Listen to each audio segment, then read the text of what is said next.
सुधीर जी को धुंध के कारण कुछ दिखाई नहीं दे रहा था। ऐनक के शीशों पर भी धुंध फैल गई थी। उन्होंने उतार कर शीशे साफ किए, लेकिन धुंधलापन गया नहीं। यूं भी मोतियां उतरना शुरू हो गया है, जो आंखों में चुभता रहता है। वह थोड़ी देर सड़क के किनारे खड़े रहे। अभी लोगों का आना जाना शुरू नहीं हुआ था। थोड़ी देर में तो यह सड़क लोगों और यातायात से ऐसे भर जाएगी जैसे मिष्ठान पर चींटियों की सेना टूट पड़ती है। बहुत दिन से उनकी इच्छा हो रही थी कि वह सुबह की हवा में उन्मुक्त घूमने जाए, लेकिन जा नहीं पाते थे। न चाहते हुए भी रात देर तक जागना पड़ता है। सुबह उठने में अब विलंब हो जाता है। उसके बाद की दिनचर्या ऐसी है कि पता ही नहीं चलता कब सूर्य देवता का अश्व घूमता हुआ विलीन हो जाता है। यह सोचकर उन्हें सांत्वना रहती है कि यहाँ अंधेरा हो जाने के बाद ये सुनहरी किरणें उनके अपने घर पर अपनी आभा बिखेरती होंगी।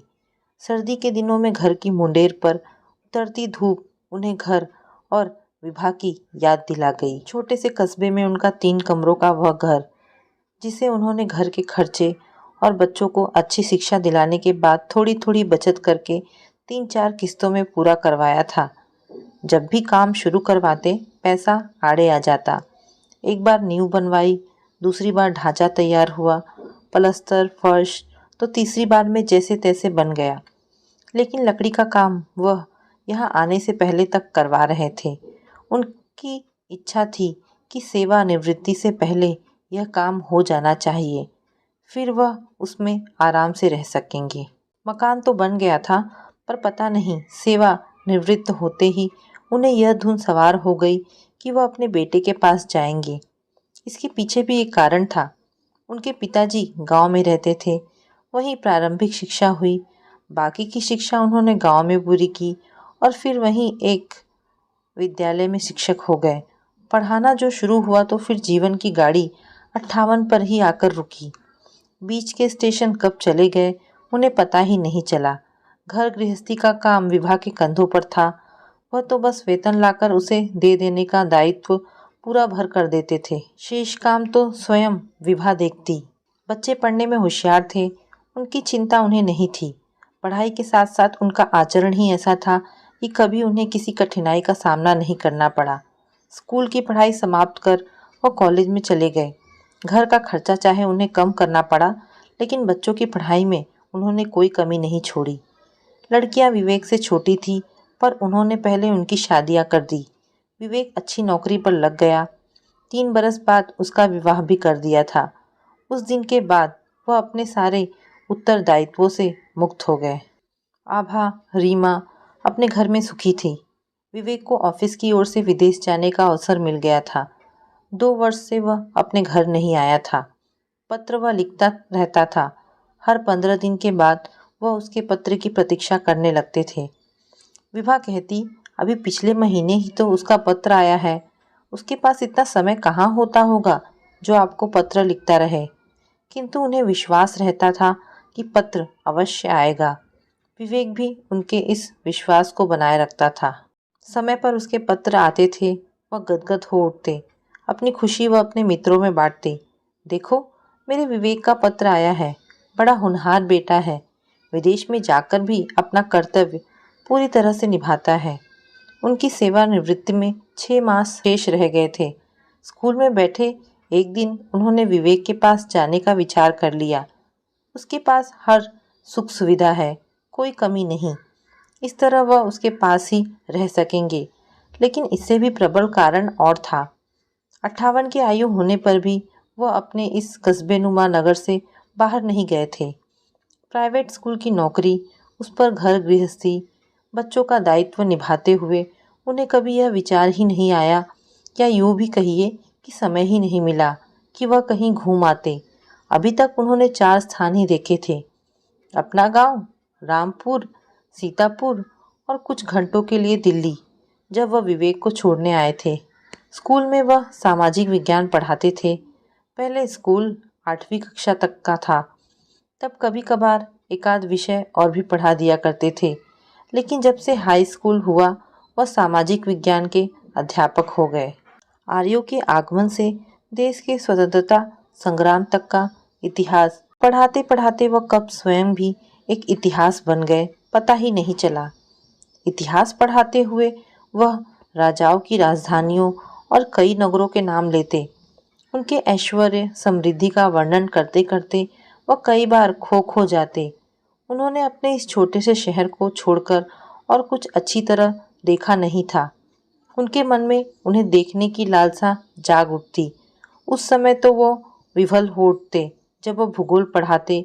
कुछ ऊंचे ऊंचे पहाड़ों, झरनों, समुद्र और नदियों के नाम लेते। मानचित्र पर उन्हें दिखाते हुए कल्पना में ही वह गाड़ी पर बैठते, हवाई जहाज की यात्रा करते, ऊंचे ऊंचे पहाड़ों के शिखरों को देखते, समुद्र की लहरों को छूते और नदी के शीतल जल में नहाते। कई बार उन्होंने सोचा भी कि एक दो जगह घूम आए, लेकिन समय और अर्थ दोनों की समस्या उनके आड़े आती रही। पारिवारिक बंधनों से थोड़े मुक्त हुए तो सामाजिक बंधनों में बंध गए। पहले तो स्कूल में पढ़ाने के बाद जो समय मिलता था थोड़ी बहुत ट्यूशन कर लेते थे, हाथ खुला रहता था। किफ़ायत तो करनी पड़ती थी, लेकिन ऊपर से थोड़े बहुत खर्चे निकल जाते थे। कुछ जमा भी हो जाता था। जमा करने की ना सोचते तो बच्चों की पढ़ाई और उनके विवाह कैसे कर पाते। विभा का पूरा सहयोग उनके साथ रहा। आदर्श गृहिणी की तरह सारे उत्तरदायित्वों को पूरा करने में वह उनके साथ रही। कभी किसी बात के लिए इनकार नहीं, तकरार नहीं। उनकी हर बात को सिर माथे पर लेती रही। दुख के दिन आए फिर भी उनके साथ झेलती रही। आभा रीमा का विवाह हो गया। विवेक अपनी नौकरी पर चला गया तो उन्हें ट्यूशन करने की आवश्यकता नहीं रही। समय बहुत मिल जाता था। पुस्तकालय से पुस्तकें लाकर पढ़ते रहते। सुबह स्कूल जाने से पहले 1 घंटा पढ़ते, रात खाना खाने के बाद घूमने जाते, फिर आकर पढ़ते। लेकिन सारा दिन पढ़ा भी नहीं जाता। शाम को बाहर निकल जाते।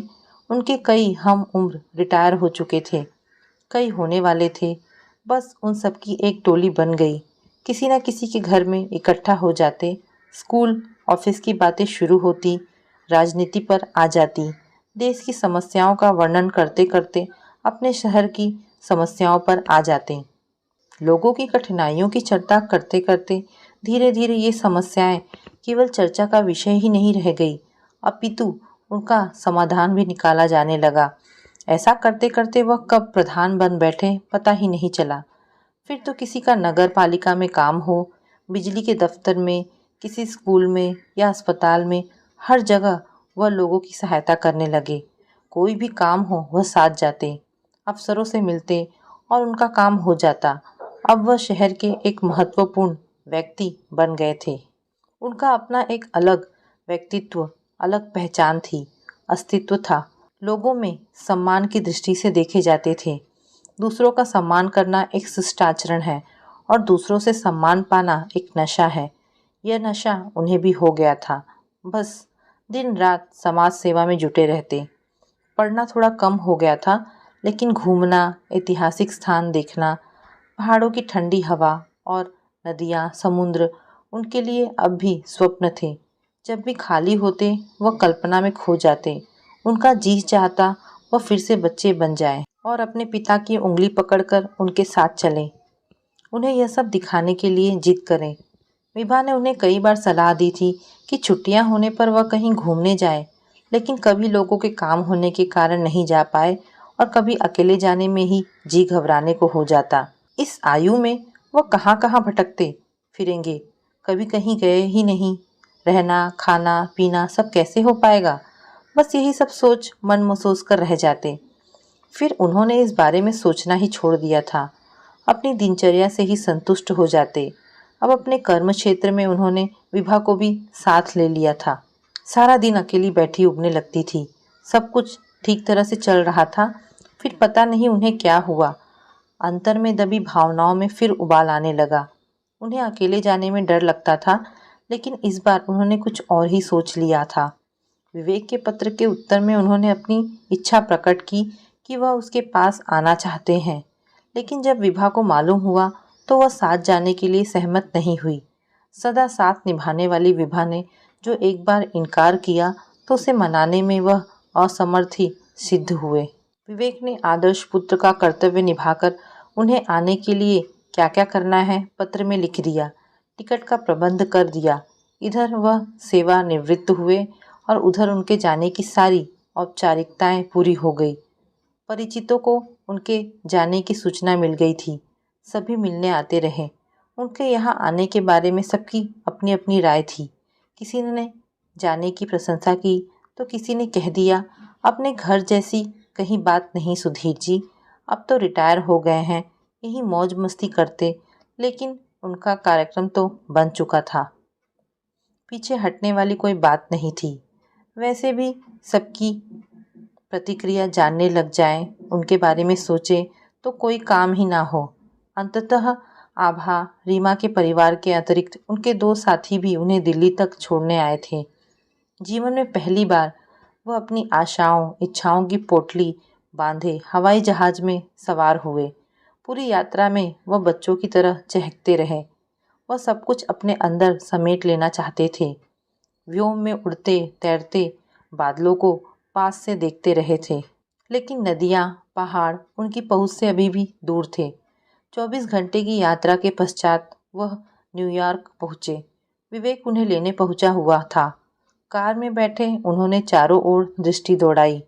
नभ छूती ऊंची अटलकाएं, सड़क पर भागती कारें, रोशनियों में नहाया पूरा शहर, यह सारा दृश्य उन्हें चकाचौंध कर देने वाला था। घर पहुँचे तो नैना और बच्चे उनकी प्रतीक्षा कर रहे थे। बच्चे दादा दादा कहते भागकर उनके गले लग गए। वह भाव विहल हो उठे। विवेक उनके पास बहुत कम रह पाया था। पहले पढ़ाई के कारण बाहर रहना पड़ा, फिर नौकरी के लिए। अब तो वैसे भी 2 वर्ष से मिल नहीं पाया था। आरू और अदिति बस जानती भर हैं दादा दादी को। साथ रहने का तो उन्हें अवसर ही नहीं मिल पाया कभी। रात देर तक वह विवेक, नैना और बच्चों के साथ बैठे बात करते रहे। अपने बचपन से लेकर अब तक की कितनी ही घटनाओं स्मृतियों को साझीदार बना दिया उन्होंने। विवेक के बचपन की शरारतों की बात आरू अदिति बड़े मज़े से सुनती रही। उन्हें सुबह जल्दी उठ जाने की आदत थी। रात समय पर सो जाते थे। पहले दिन वह उठे तो अभी सब सो रहे थे। रात उन्होंने पूरा सामान नहीं खोला था। सोचा खोलकर अलमारी में लगा दे। प्रतिदिन अटैची खोलना अच्छा नहीं लगेगा। बच्चों के लिए कुछ सामान लाए थे, वह भी निकाल लिया। कितना समय उन्होंने इसी में लगा दिया। समाचार पत्र आ गया था। वह पढ़ने बैठ गए, तभी विवेक जाग गया। उसके बाद नैना और बच्चे भी उठ गए। विवेक ने उनसे समाचार पत्र 2 मिनट के लिए देखा भर और फिर तैयार होकर चला गया। बहू बच्चे भी तैयार होने लगे। सभी ने थोड़ा बहुत नाश्ता लिया। उस समय उनका मन कुछ खाने को नहीं था। नैना ने टेबल पर ही रख दिया। जाते हुए कह गई, पिताजी नाश्ता रखा है, जब जी चाहे ले लें। मैं बच्चों को स्कूल बस स्टॉप पर छोड़ती हुई अपने बस ले लूँगी। एक एक करके सब चले गए। वे घर में अकेले थे। क्या करे अब। विवेक की कुछ पुस्तकें रखी थी, वही निकाल ली। थोड़ी देर पढ़ते रहे, फिर नाश्ता ले लिया। टीवी चलाकर देखने लगे, लेकिन उन्हें अंग्रेजी के कार्यक्रम पसंद नहीं आए। फिर से समाचार पत्र उठाकर पढ़ने लगे। सारे पृष्ठ पढ़ लिए उन्होंने। वहीं अपने देश जैसे ही समाचार, राजनीति के झगड़े, चोरी डकैती, लूटमार, बलात्कार, दुर्घटनाएं, कहीं कोई अंतर नहीं। दोपहर के लिए खाना फ्रिज में रखा था, जैसा गर्म कर सके करके खा लिया। उन्हें विभा की बहुत याद आई। जब भी उनके खाने का समय होता था, गरम खाना बनाकर खिलाती थी। पता नहीं उनके बिना वह ठीक तरह से खाना बनाकर खाएगी भी कि नहीं। शायद रीमा उसके पास हो। 4 बजे नैना बच्चों को लेकर वापस आ गई। आते ही उसने उनके कपड़े बदले, नाश्ता किया और फिर काम में लग गई। नौकर तो है नहीं, सभी काम स्वयं करती है। थोड़ी देर आरू और अदिति उनके पास बैठी, फिर खेलने चली गई। वापस आई तो पढ़ने बैठ गई। विवेक के आने पर थोड़ी चहल पहल हुई घर में, लेकिन टीवी के चलते ही सब एक दूसरे से कट से गए। किसी तरह की कोई बातचीत नहीं। रात सोने में फिर विलंब हो गया। शनिवार विवेक, आरू, अदिति का अवकाश था। नैना काम पर चली गई। उस दिन विवेक सुबह से ही घर के काम निपटाने में लग गया। वैक्यूम क्लीनर से घर साफ किया। वॉशिंग मशीन में कपड़े धोए, बिखरी चीज़ों को समेटा, घर को संवारा। नैना के आने पर शाम को सब बाजार गए। वह तो डिपार्टमेंटल स्टोर और लोगों की भीड़ देखकर चकरा गए। खाना उस दिन सबने बाहर ही खाया। सप्ताह भर का खाना पीने का तथा अन्य सामान लेकर वे घर आए। 2 दिन तो बीत गए, लेकिन उसके बाद फिर क्रम मकड़ी की तरह अपने जाल में ही उलझते रहते। समय बिताने के लिए साथी नहीं था। सभी अपने अपने काम पर चले जाते। उनका समवयस्क कोई आसपास नहीं था। विभा साथ आती तो कितना अच्छा रहता। जीवन की इस सांध बेला में उसका साथ अनिवार्यता बन गया है। उनके साथ बात करने वाला कोई नहीं। सारा दिन उबते रहते। विवेक और बच्चों के साथ भी अब वैसी बातचीत नहीं हो पाती। सब अपने अपने काम में व्यस्त रहते हैं। थोड़ी बहुत बात हो भी जाए तो उनका मन नहीं भर पाता। स्वयं को व्यस्त रखने के लिए वह सुबह आरू और अदिति को बस स्टॉप तक छोड़ने चले जाते हैं। शाम को वापस ले आते हैं। बिखरी वस्तुएं संभाल देते हैं। दूध की बोतलें ले आते हैं। इससे थोड़ा चलना भी हो जाता है और काम भी हो जाता है। सर्दी अधिक होने के कारण उनके हाथ पाँव में अकड़न रहने लगी है। सिकाई के लिए वह स्वयं पानी गर्म कर लेते हैं। नैना को वह किसी तरह का कोई कष्ट नहीं देना चाहते, जबकि वह उनके प्रत्येक सुविधा का ध्यान रखने का प्रयत्न करती है। लेकिन वह स्वयं को असंतुलित पाते हैं। उनका मन दूर अपने देश, अपने छोटे से घर और उसमें रहती विभा की ओर ही रहता है। उन्हें यहाँ आए 2 मास हो गए थे। इस बीच वह घर के आसपास कई जगह अकेले चले जाते हैं। दूर जाने से उन्हें डर लगा रहता, कहीं रास्ता ही भूल ना जाए और घर पहुँचना कठिन हो जाए। अपने इस छोटे से शहर से तो वह एक एक गली से परिचित हैं। इस सप्ताहांत विवेक को एक पार्टी में जाना था। वह उन्हें भी साथ ले गया। उनके लिए उसने नया सूट बनवाया। उनके कपड़े शायद उसके सामाजिक स्तर के अनुसार नहीं थे। वह पहली बार घूमने निकले थे। पार्टी क्लब में थी। जब वे पहुँचे, बहुत से लोग आ चुके थे। विवेक ने उन्हें सबसे मिलाया। Meet my father. आरू अदिति ने भी अपनी समवयस्कों से उन्हें परिचित कराया। यह हमारे दादाजी हैं, यानी ग्रैंडफादर। उन्होंने सबके अभिवादन का उत्तर दिया। विवेक और बच्चे सभी अपने अपने मित्रों में व्यस्त हो गए। बच्चे चहक रहे थे। उनके लिए यह एक विशेष अवसर था जिसका वह पूरा उपयोग करना चाहते थे। वह एक जगह जाकर बैठ गए। सभी अपने अपने परिचितों से बीच मगन थे। वह अकेले पड़ गए। उनके भीतर कुछ कचोटने लगा था, तार तार हो बिखरने लगा था। विवेक ने तो सम्मान से उनका परिचय करवाया था, लेकिन वह उन सबके बीच केवल विवेक और नैना के पिता हैं। आरू और अदिति के दादाजी हैं। बस उन्हें उनके नाम सुधीर कुमार से कोई नहीं जानता। यह नाम तो वह अपने शहर, अपने घर छोड़ आए हैं, जहाँ उनका अपना अस्तित्व था, अपनी पहचान थी। उनका परिचय किसी का आश्रित नहीं था, चाहे वह उनका अपना ही बेटा क्यों ना हो। लोग तो यहाँ विवेक को जानते हैं और वह विवेक के पिता हैं। बस विवेक और नैना 1-2 बार उनके पास आए, खाने पीने के लिए पूछते रहें। कोई असुविधा हो रही हो तो बताएं। वह उन्हें मुस्कुराकर उत्तर देते रहें, लेकिन जो कुछ उन्हें अंदर साल रहा था, व्यथित कर रहा था, उसे वह व्यक्त नहीं होने देना चाहते थे। असहज होकर भी सहज दिखाने का प्रयत्न कर रहे थे। अपने शहर में वह विवाहोत्सव में सम्मिलित हुए थे, लेकिन यह पार्टी उन सबसे भिन्न थी। विदेश में रहते हुए विवेक भी शायद ऐसी पार्टियों का अभ्यस्त हो गया है। रात देर तक पार्टी चलती रही। लगभग 2 बजे सब घर वापस आए। वे सब तो सो गए, लेकिन उन्हें नींद नहीं आ रही थी। उनकी आंखों के सामने अपना शहर, घर, विभा, परिचित लोग आते रहे जो बरसों से उनके साथी थे। अपने देश की हवाओं, मिट्टी की सौंधी सुगंध के लिए वह व्याकुल हो उठे। कमरे में नितांत निपट अकेले पड़े। वह दीवार पर, छत पर कई कई चित्र देखने लगे। उन्हें नदियाँ, पहाड़, झरने दिखाई देने लगे जिन्हें वह अब तक नहीं देख पाए थे। इतनी सर्दी में भी उन्हें पसीना आने को हो रहा था। उन्होंने उठकर पानी पिया, कुछ ठीक अनुभव किया। कैसे वह इस मृग तृष्णा में फंस गए। उन्हें स्वयं पर क्रोध आने लगा। विभा की बात मान ली होती तो अच्छा रहता। वह बहू बेटे के मोह में नहीं पड़ी। हमेशा उनकी बात मानने पर भी वह यहाँ आने के लिए सहमत नहीं हुई। पहले तो उन्हें अच्छा नहीं लगा था, लेकिन अब सोचते हैं ठीक ही किया उसने। लेकिन हो सकता है उसके साथ आने से उनका मन लगा रहता। पर फिर वह सोचते हैं यहाँ आकर वह भी उनकी तरह विवेक की माँ और आरू और अदिति की दादी ही तो रहती। यही सब सोचते पता नहीं कब उन्हें नींद आ गई। जब आँख खुली तो सवेरा हो चुका था।